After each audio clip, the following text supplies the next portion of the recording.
আজ অফিসে গিয়ে লাঞ্চ করব। এটা শুনলেই মনটা সকাল সকাল পুরো খুশিতে ভরে যায়। না না, এটা একদমই কারণ নয় যে আমাকে রান্না করতে হবে না। এটার কারণ হচ্ছে এবার আমি রান্না করব সেগুলো যেগুলো আমার পছন্দ, কিন্তু ও থাকে বলে খাওয়া পসিবল হয় না।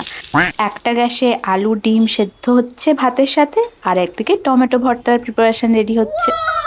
15 মিনিটের মধ্যে সব রেডি হয়ে যাবে, তারপর ভালো করে ভর্তাটা মেখে নিলেই হয়ে গেল লাঞ্চ প্রিপেয়ার্ড। সাথে একটু কালকের ঝোল ছিল, আর মুখটা দেখেই বুঝতে পারছেন পুরো আনন্দে গদগদ। আজ আর আমি বসিনি, একসাথে আমি সমস্ত কাজ কমপ্লিট করে নিয়েছি। বাসন মেজেছি, জামা কাপড় ফোল্ড করেছি, বাকি সমস্ত কাজ শেষ করে একটুখানি রেস্ট নিতে এসেছি। ঘুম থেকে যখন উঠলাম তখন দেখলাম সূর্যি মামা গেছেন পাটে, আর আমার খেতে ইচ্ছে হচ্ছিল একটুখানি কফি। আর ভালো কফি বানানোর একটাই উপায়, mixed mixed mixed mixed and mixed, হাত ব্যথা অবধি মিক্সড করো।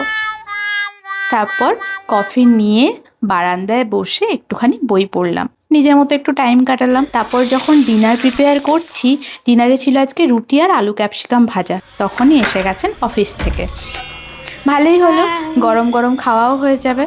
দেন ডিনার করে নিজের বেসিক কাজগুলো শেষ করে দিনটা র্যাপ আপ করলাম। That is all, bye bye.